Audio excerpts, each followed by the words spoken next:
mu gushyingura Karasira Aimable Uzaramba habayemo ibintu byinshi kandi bidasanzwe ubwo bamuherekezaga bwa nyuma. Karasira Aimable akaba yarashyinguwe mu irimbi rya Rusororo ejo ku itariki ya 14 z'ukwezi kwa gatanu mu mwaka wa 2026. Rero umuhango wo kumuherekeza ukaba warabayemo ibintu bidasanzwe kandi ibyo tugiye kugarukaho rero muri kano kanya. Reka mbasuze kandi nkomeze mbifurize kugira ibihe byiza mwese mudahwema kubana natwe hano kuri Bivugwe TV umunsi ku munsi, ko bwije nuko bukeye. Ndagushimiye cyane kandi mbikuye ku mutima wewe wakoze subscribe, nawe niba utaradwa subscribe wareba wanditse subscribe kabisa ugakora no kunzogera, uraba ukoze cyane. Tugira umugisha wo kongera kubana n'iby'agaciro gakomeye cyane. Iyi nkuru tuyikoze habaye saa 11 n'igice ku isaha y'i Kigali, turi ku itariki ya 16 z'ukwezi kwa gatanu mu mwaka wa 2026.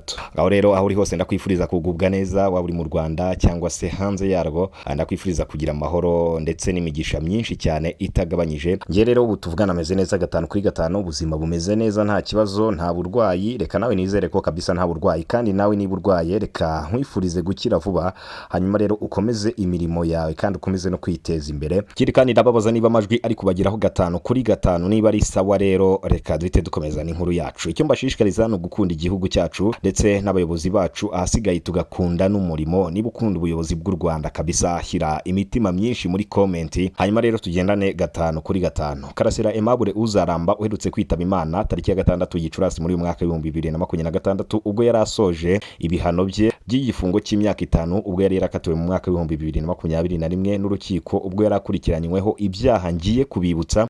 Nubwo twakomeje kubivuga kenshi ahangaha, ariko nanone reka nongere mbibibutse. Karasira Aimable Uzaramba mu mwaka wa 2021 mu byaha yari akurikiranyweho harimo icyaha cyo guhakana ndetse no gupfobya jenoside, guhishingira jenoside, gukurura amacakubiri ndetse no gutangaza amakuru y'ibihuha. Akaba ari ibyaha rero byatumye bamukatira igifungo cy'imyaka 5 tariki ya 6 Gicurasi nibwo uyu mugabo yari amaze gusoza igihano cye. Ubwo yari atashye rero yabiza kurangira ngo anyweye imiti myinshi kuko yari afite ikibazo cy'uburwayi. Hanyuma rero amaze kunywa imiti myinshi niko kumurenga, maze rero ahita yitaba Imana. RCS urwego rushinzwe imfungwa n'abagororwa mu gihugu bahita batangaza ko Karasira Aimable yamaze gushiramo umwuka, ndetse manatangariza igihugu cyose ko uyu mugabo nyine yamaze kwitaba Imana. Ari nako iyi nkuru rero yatunguye abantu benshi cyane, ndetse benshi rero batunguye n'urupfu rwa Karasira Aimable Uzaramba ubwo yari amaze gusoza igihano cye kabisa. Ndababwira rero ko yashyinguwe ejo kuri tariki ya 14 z'uku kwezi turimo, ariko ubwo bamushyinguraga murumuna we yahawe ijambo maze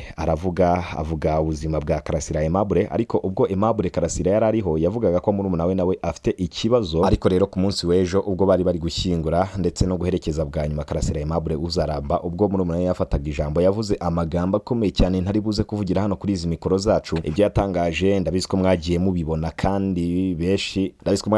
kandi byagiye bigibwaho impaka n'abantu batari bake bitewe n'amagambo mu by'ukuri yabashije gutangaza. Niba utarayabonye wasimbukira kubafashe amashusho ubwo bamuherekezaga bwa nyuma, hanyuma rero ukabasha kumva amagambo murumuna we yatangaje ubwo bari kumuherekeza bwa nyuma. Ariko murumuna we mu byo yavuze ko Karasira Aimable yishwe ahubwo atiyahuye, ariko uburyo yabivuzemo ntago nge naza ngo mbivugira hano kuri mikoro zacu kabisa. Twaba tugiye gutatira igihango cyacu cyo gukunda igihugu ndetse n'abayobozi no gukunda umurimo. Nibyo rero mbabwira. Ku munsi w'ejo bamushyinguye mu irimbi rya Rusororo riri mu mujyi wa Kigali, byaramarira menshi ndetse n'umuborogo. Abana be bafashe ijambo maze bavuga ko Karasira Aimable yabatoje urukundo, ndetse nabo bavuga ko ubwo yari ari ku isi ngo yakundaga abantu ndetse akanisanzura, ari nabyo byatumye abasha kugera aho yari ageze. Bityo rero abana be nabo babasha gutangaza ko uyu mugabo yabigishije kwicisha bugufi ndetse no kubaha abantu, yewe no kwisanzura ku bantu. Karasira Aimable rero mu kumushyingura byaragahinda kenshi. Ni umuhango wari witabiriwe n'abantu batari bake hariya mu irimbi rya Rusororo, kandi urupfu rwe rwakomeje gushengura imitima y'abatari bake, benshi banasigarana agahinda gakomeye cyane nyuma y'uko uyu mugabo amaze kwitaba Imana.